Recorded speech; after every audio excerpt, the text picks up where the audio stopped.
Good morning, সবাই কেমন আছেন? আশা করি সবাই খুব ভালো আছেন। আমরাও খুব ভালো আছি। আমার নতুন একটা ভিডিওতে সবাইকে অনেক অনেক স্বাগত জানাই। আজকে দিনটা হলো শুক্রবার।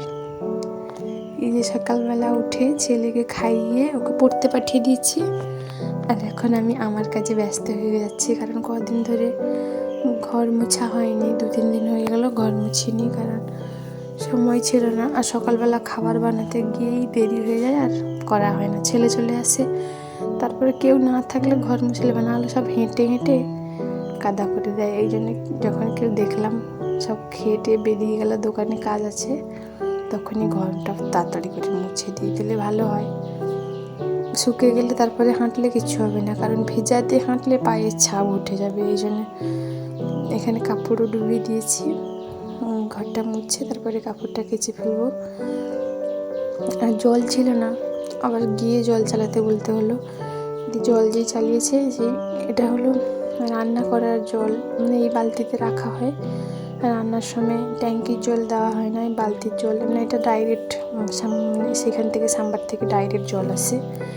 এই জন্য এই জলটা ধরে রান্নার জন্য রেখে দেওয়া হয়। আর খাওয়ার জন্য তো জল আসছে ড্রামে করে। এই যে দেখুন, এখন আমি স্নান করে চলে এসেছি পুজো করব বলে।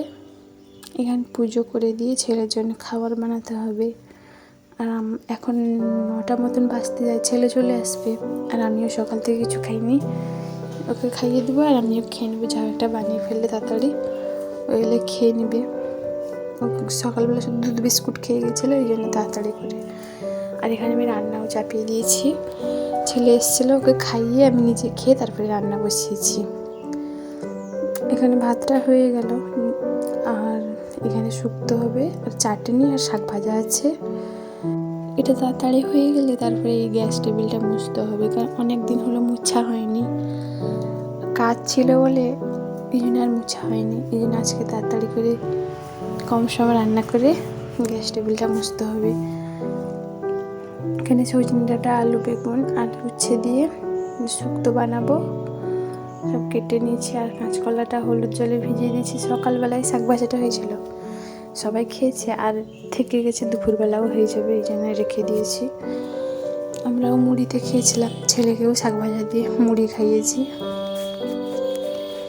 আর গ্যাস টেবিলটা নোংরা হয়ে গেছে। এই যে গ্যাসের নিচে ভাত বসে, তো ভাত যখন ফুটে যায় তখন তো আর আমি সামনে থাকি না, তখন এই ভাতের ফ্যানগুলো নিচে পড়ে যায়, দিয়ে নোংরা মতো নিচে পুরো নোংরা হয়ে গেছে। এটা তুলে ভালো করে মুছতে হবে।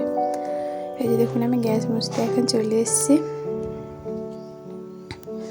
গ্যাস মুছি, তারপরে বাদ বাকি কাজ হবে। আর ছাদে অনেক দিন হলো ছাদে যাওয়া হয়নি, গাছগুলো কাটতে হবে। আর গ্যাসের এগুলো মাঝে থালা বাসন পড়ে আছে, এগুলো মেজে ছেলেকে খাওয়াবো, ওকে ঘুম পাড়িয়ে। আর প্রচণ্ড পরিমাণে রোদ হয়েছে যেহেতু, আর ছাদেও এখন যাওয়া যাবে না, আর যে গরম পড়েছে। দেখি বিকেলবেলার দিকে যাব, ভাবছিলাম এখন যাব। এই যে দেখুন কতটা পরিমাণে নোংরা হয়েছে, আর তরকারি ওই মাঝে সাঝে পড়ে যায়। এই যে ভাতের ফ্যান পুড়ে পুরো সাদা মতন হয়ে গেছে। আর একবার দুধ উতলে পড়ে গেছিলো। আর এই বুটিটাকেও মাজতে হবে, বুটিটাকেও মেজে দেবো। গরম জল করে আমি বুটিগুলোকে মেজে দিই, প্রত্যেক সপ্তাহে একবার করে মাজি বুটিকে। বুটিটা মেজে দিলেও সবজি কাটতেও খুব ভালো লাগে। আমি গরম জল করে সার্ফ দিয়ে তারপরে বুটিটাকে ভালো করে মাজি। আর এখানে দেখুন রান্নাও আমার কমপ্লিট।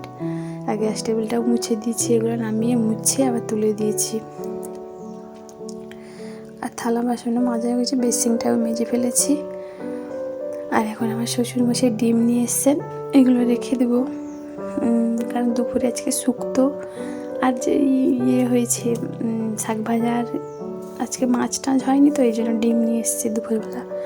গরম গরম ডিম ভেজে দিলে আর সেইগুলো দিয়ে খেয়ে নিবি। আর আমার ছেলে তো মাছ ছাড়া খেতেই পারে না, এই জন্য এই যে দেখুন বেসিনটাও পরিষ্কার করে নিয়েছি মেজে,